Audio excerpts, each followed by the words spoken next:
I cannot listen to 2 weeks of Patriots Super Bowl talk. I just can't do it. I refuse. I just watch it for the ads, says everyone, but If you don't have TV. Welcome to KMS 10 to 10, our weekly Facebook Live video, talk about all things advertising and marketing. I'm Luke. I'm Jess. I'm Tabaria. And so we got some topics we're going to talk about. If you have any questions for us about anything, life or digital marketing, comment below or go to social media, KMS 10 to 10. I'm going to talk about Instagram and expanded text ads. I'm going to talk about Snapchat and how they're going to start targeting you for ads. And I'm going to talk about intrusive ad messaging and ads in general. Right. So I guess I'll kick it off if you guys want it. Yeah. So, as you guys may know, mobile advertising becoming, even more popular. People are using their mobile phone for pretty much everything now. With that, more and more people are kind of expressing concern and, disgust for some ad formats that really hinder the mobile experience. 73% of people said that they dislike pop-up ads the most. And not just like the small pop-up ad, like the intrusive screen takeover. Over your entire screen. And over half of those people, if that ad pops up, will leave the site immediately, will not even try to find an exit button or anything. And so a lot of publishers are losing a ton of traffic because they're incorporating these ads. I know there's some local sites here for some of the news publications that do screen takeovers and the surveys, and if I'm only semi-interested in the article, I'm gone. Like, I'm not wasting my time trying to click around, clicking on ads. But people do say there's not all lost hope. Not everyone's going and installing ad block. People actually say they would rather prefer an ad filter where they could select ad formats and ad messaging that would appeal to them most. So 77% of people say they would rather have an ad filter than a complete ad block. So it shows some people are still open to ad messaging. They just are sick of it ruining their experience. So I have a small list of do's and don'ts for ad formats. So don't hide exit buttons or make them hard to find. A lot of advertisers and publishers, put the X on like the bottom right-hand corner and people are looking up top. Don't do that. People aren't going to click off the ad. They're probably not even going to click on the ad. They're just going to leave the page. Your content's not going to be seen. Also, don't do the large pop-ups that take over the entire screen. If you want to do a pop-up ad, use like a scrolling one. So if they've, viewed 90% of the page and have been engaged in the content, then pop it up. Don't pop it up right away. They're most likely going to leave the page. A few do's that you can do when it comes to ad testing. If you do have a pop-up, trigger it later and make the X or the exit button very clear. So you'll want, people to be able to clearly see how they can get out of that ad. And then just test. See what kind of formats, sizes work best on your site.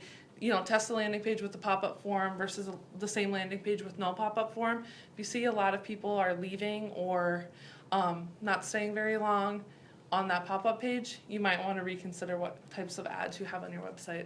So comment, what's the most hated ad format you have? What do you get so angry about that you click out of right away? For me, it's like the pre-roll that's like the 45 seconds that you can't skip. I just mute it and set it down until it's over. Oh yeah, I always will consider, I'm like, is this video going to be worth me sitting and watching it? And I'm like, no. Usually no. It's always the worst when you're streaming music, like on Pandora or something, and the video pop up. I do what Jess does. I just take my headphones off for a little bit and just, all right, it's done. And if you want more information, our assistant Sam posted the blog below for more information. All right, now I'm going to talk about some Instagram stories, kind of like with Snapchats. They're testing ads and live videos in its stories feature. So when you go into Instagram, on the top is where you can see those stories. They are now testing, they're calling it mid-roll ads, kind of like I know they do in Snapchat, where you kind of make your playlist and hit play, and then it'll automatically show without like it's not saying that you are clicking on it, but it's just going to show it to you. Once again, Instagram is kind of copying Snapchat that way. So yeah, yeah, I guess that's all I have to say about that. And then I wanted to remind everybody about for Google expanded text ads starting January 31st. You're no longer to be able to edit or add standard text ads, but they will be able to still serve, but you will no longer be to edit them or create more. So they are suggesting that you move to the expanded text ads, which you'll be able to edit and create those. And which it's a good move for you anyways, because you can include a little more copy that, might entice someone to click, versus the regular standard format was so short that you couldn't always include everything you want. So go ahead, add those extra characters, use them to your advantage. Yeah, and I'm going to start talking about Snapchat. So Snapchat is going to follow in the steps of Facebook and Google and try to get direct response from their ads. So what they're going to start doing is they're going to start targeting you and based off your offline and online shopping preferences. So they're partnered with Oracle, and then they're going to use Oracle's data to match with your email address that you have when you log into Snapchat. And based off that, they're going to target you and show you specific ads based off stuff that you were interested in or stuff that you signed up for. So they're going to do that, and then a lot of people were worried about privacy, like, okay, well, how do I know my data is safe? Oracle and Snapchat, they won't be able to share every piece of the information together. So only some of it is going to be shared with Oracle, some of it is going to be shared with Snapchat. But if you start seeing some ads for, I don't know, anything you were interested in, now that's because Snapchat is partnered with Oracle. Pizza. I like pizza. Love pizza.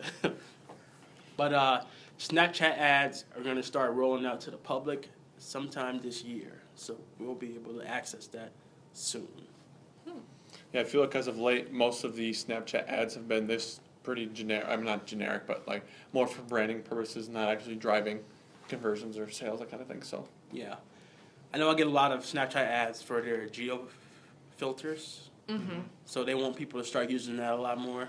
But later on this year, I guess when their full advertising platform opens up to the public, that's be something we can look into. I get a lot of Old Navy ads in my story feed. It always seems like Old Navy's advertising on Snapchat. well, that is all that we have for today's 10 at 10. Don't forget, if you have any questions, please comment below or use the hashtag KMS 10 at 10. We will eventually upload this to our YouTube channel, the KeyMedia Solutions. And if you want to be notified every time we go live, every Friday at 10 o'clock, please like our page. Yeah, that's all I got. I'm Luke. I'm Jess. I'm Tabaria. We'll see you next Friday. Bye. So which one do you use now? Do you use Snapchat or Instagram more? I've never For the done an stories. Instagram story. Snapchat? No, ever. Stay there. I want to try something. I have kind of an idea. I use Snapchat.